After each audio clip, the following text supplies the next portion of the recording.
here with Dale Hahn.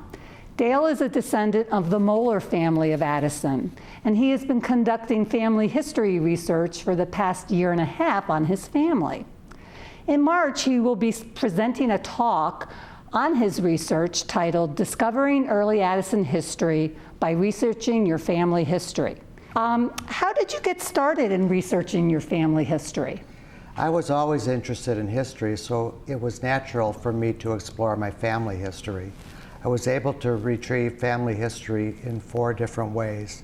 First, I remember the oral history stories that were told to me by my parents, grandparents, and aunts and uncles. Second, I have many old photos from the 1920s, 30s, and 40s. Third, I accessed newspaper archives that were rich with early Addison neighborhood news back to 1900.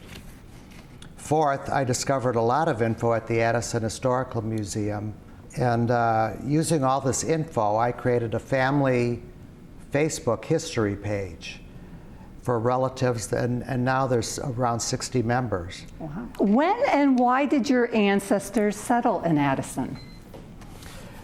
I don't know the exact reason my great-grandparents came here, but articles indicate that Germans generally left because of economics and the promise of rich farmland. Many were small farmers but had enough resources to get to America. There were political reasons too. There were revolutions and unrest in the mid-1800s. Prussia, the largest German state, was annexing its neighbors and wanted to conscript soldiers. So people voted with their feet and left.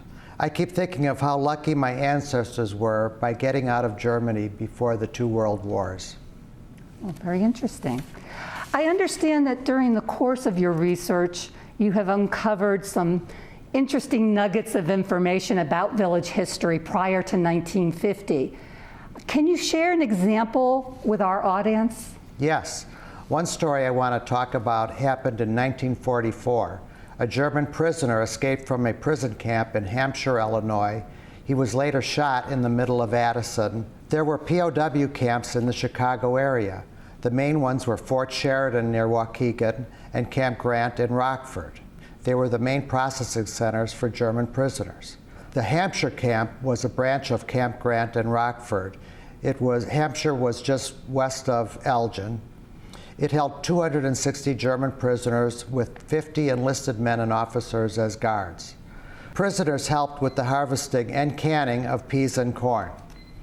Most of the prisoners were volunteers with Germany's Africa Corps.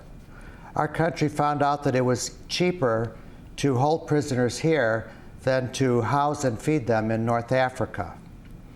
We used the POWs for labor, mostly in farming. Now, the German POW who escaped from the Hampshire camp hitched a ride with 2 truckers on Route 20 east of Elgin. The truck driver eventually realized the hitchhiker may be an escaped POW which he had heard about. He stopped on Lake Street in Addison at the service station pretending that he had engine trouble. He telephoned police, grabbed a shotgun, and when he returned to the truck, the German POW jumped out and ran, zigzagging down a driveway towards the trees near Salt Creek behind my grandparents' house. The trucker shot him in the hip and leg before he got very far. My mother remembers hearing the gunshot, running to the window, and seeing a figure crouching in the driveway. They took the POW to Dr. Bruss' house, which was a few doors down, and patched him up on the front porch. By then, half the townspeople were coming down the street in various stages of dress to see what was happening. The POW was identified as Herbert Heine, age 29. He was captured in North Africa and belonged to Rommel's Africa Corps. Military police took him back to Camp Grant in Rockford. Well, thanks, Dale, for sharing this little-known story about Addison history. You can learn more about Addison history by attending Dale's presentation at the Historical Society General Meeting on Thursday, March 16th at 7:30 p.m. in room 1301 of Village Hall.